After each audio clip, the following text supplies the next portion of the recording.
खालिस्तान समर्थक अमृतपाल फरार हुआ है। आपको बता दें, पुलिस को चकमा देकर नेपाल को फरार हो गया है। यूपी उत्तराखंड की सीमा पर अलर्ट पहले से ही जारी कर दिया गया था। अलर्ट के बावजूद अमृतपाल फरार हो गया है। अमृतपाल को लेकर नेपाल में अलर्ट जारी कर दिया गया है। नेपाल पुलिस भी अमृतपाल की तलाश में जुटी हुई है। नेपाल से किसी तरीके से देश भाग सकता है अमृतपाल, ये भी जानकारी मिल रही है कि कोई तीसरा देश जहां अमृतपाल भाग सकता है। हालांकि नेपाल में अलर्ट जारी कर दिया गया है। अमृतपाल की तलाश में पुलिस अभी भी जुटी हुई है, लेकिन अभी भी पुलिस के हाथ खाली है, क्योंकि अमृतपाल की तलाश अभी भी जारी है, लेकिन गिरफ्तारी अभी तक नहीं हो सकी है। खालिस्तान समर्थक अमृतपाल अब फरार हो गया है, जानकारी निकलकर सामने आ रही है। पुलिस को चकमा देकर नेपाल से फरार हुआ। आपको बता दें, यूपी उत्तराखंड की सीमा पर अलर्ट पहले से ही जारी कर दिया गया था। ये पहले से ही अंदेशा जताया जा रहा था कि अमृतपाल नेपाल भाग सकता है, लेकिन अलर्ट होने के बावजूद भी अमृतपाल फरार हो गया है। खबर निकलकर सामने ये आ रही है कि अमृतपाल को लेकर नेपाल में अब अलर्ट जारी कर दिया है, क्योंकि नेपाल में अमृतपाल हो सकता है। नेपाल पुलिस भी अमृतपाल की तलाश में जुटी हुई है, लेकिन अब खबर निकलकर यह भी सामने आ रही है कि नेपाल से किसी तीसरे देश अमृतपाल भाग सकता है। हालांकि सवाल अब भी सबसे बड़ा यही कि आखिरकार अमृतपाल की गिरफ्तारी कब होगी, क्योंकि अमृतपाल को लेकर उत्तराखंड की सीमाओं पर अलर्ट जारी कर दिया गया था। उत्तराखंड में अलर्ट जारी था, लेकिन इसी बीच खबर निकलकर सामने ये आ रही है कि नेपाल फरार हो गया है पुलिस को चकमा देकर अमृतपाल, और ऐसे में अब तीसरे देश में वो भाग सकता है। नेपाल पुलिस भी लगातार अमृतपाल की तलाश में जुटी हुई है, लेकिन पुलिस के हाथ अभी भी खाली है। हालांकि एक फोटो जरूर वायरल हुआ था अमृतपाल का, जिसमें वो हाईवे के किनारे नजर आ रहा था, हाथ में एनर्जी ड्रिंक थी। इसके साथ ईशा ठाकुर हमारे संवाददाता फोन लाइन पर हमारे साथ जुड़ गए, जानकारी उनसे ले लेते हैं।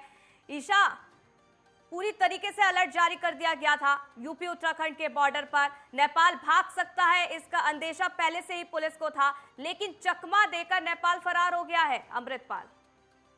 देखिए, अभी बिल्कुल ये आशंका जताई जा रही है कि जो अमृतपाल है वो नेपाल भाग चुका है, क्योंकि अगर बात करें नेपाल की तो वो एक ऐसा देश है जहां पर इतनी ज़्यादा शक्ति बॉर्डर में दिखती नहीं है, और यही वजह है कि उत्तराखंड और यूपी को भी अलर्ट किया गया था, क्योंकि आशंका यही जताई जा रही थी कि कुरुक्षेत्र से सीधा वो यूपी या उत्तराखंड गया है और वहां से वो नेपाल भागा है। ऐसे में नेपाल में जो भारतीय दूतावास है उनकी तरफ से नेपाल सरकार को एक बाकायदा पत्र लिखकर ये आग्रह किया है कि उन्हें आशंका है अमृतपाल फर्जी पासपोर्ट बनाकर किसी अन्य देश में भाग सकता है। और क्योंकि अगर बात करें, क्योंकि अमृतपाल के जो है आईएसआई के साथ लिंक सामने आए हैं, और आईएसआई के जो आतंकी संगठन हैं और कुछ गुर्गे हैं वो इस वक्त कनाडा, अमेरिका और लंदन में मौजूद हैं।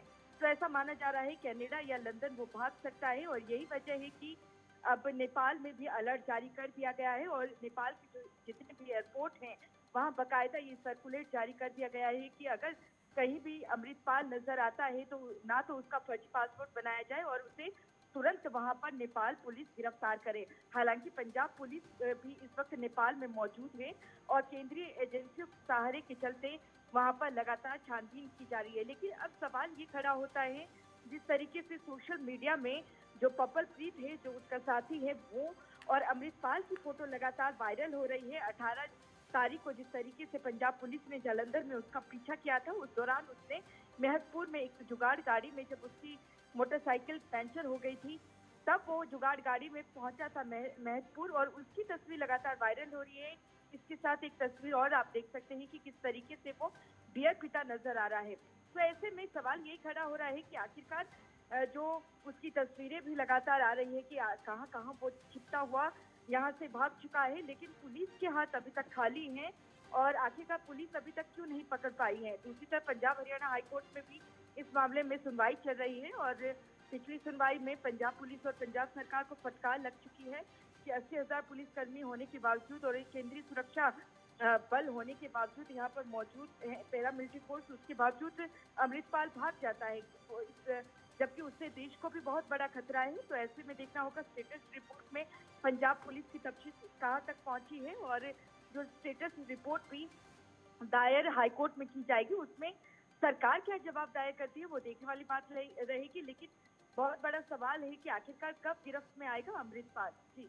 पर ईशा, अगर नेपाल इस वक्त वो भाग गया है, यानी कि इतने अलर्ट होने के बावजूद भी, तो क्या यह अंदेशा लगाया जाए कि किसी ना किसी का समर्थन जरूर मिल रहा है अमृतपाल को, कोई ना कोई जरूर है जो मदद कर रहा है अमृतपाल को फरार होने में? जी बिल्कुल, देखिए अगर हम बात करें अभी ये हालांकि ये कंफर्म नहीं हुआ है कि वो नेपाल में ही मौजूद है। ये जरूर आशंका जताई जा रही है कि अगर हम देश की बात करें, यूपी उत्तराखंड के कई राज्यों की जो सीमाएं हैं वो सटी है नेपाल से, और नेपाल में इतनी सख्ती नहीं होती है बॉर्डर में। यही वजह है कि ये आशंका जताई जा रही है कि नेपाल के जरिए आसानी से दूसरे राज्य देश में वो भाग सकता है। तो ऐसे में ये जरूर है कि उसकी मदद कहीं ना कहीं जो आईएसआई आतंकी संगठन है वो जरूर यहाँ पर करते नजर आ रहे हैं। और यहाँ पर ये भी देखना होगा कि ऐसे कौन से लोग हैं जो उसकी लगातार मदद करते आ रहे हैं, क्योंकि कुरुक्षेत्र में भी जब वो छुपा था, वो डीसी कुरुक्षेत्र के कार्यालय में जो कार्यरत था व्यक्ति, उसके बहन के उसके घर पर ही अमृतपाल ठहरा था और उसी व्यक्ति ने सूचित किया था डीसी कुरुक्षेत्र को। तो ऐसे में कई ऐसे नामों के नाम उजागर भी हो रहे हैं जो उसकी मदद कर रहे बिल्कुल, हैं। और कहीं ना कहीं से संरक्षण जरूर मिल रहा है अमृतपाल को। हालांकि अब खबर निकल कर सामने ये आ रही है कि नेपाल वो फरार हो चुका है और नेपाल से किसी तीसरे देश वो जा सकता है। हालांकि बेहतर होगा कि उससे पहले ही अमृतपाल को गिरफ्तार कर लिया जाए और ये देखना होगा ये गिरफ्तारी कब होती है। बहुत बहुत शुक्रिया ईशा, हमारे साथ जुड़ने के लिए, जानकारी अब तक साझा करने के लिए।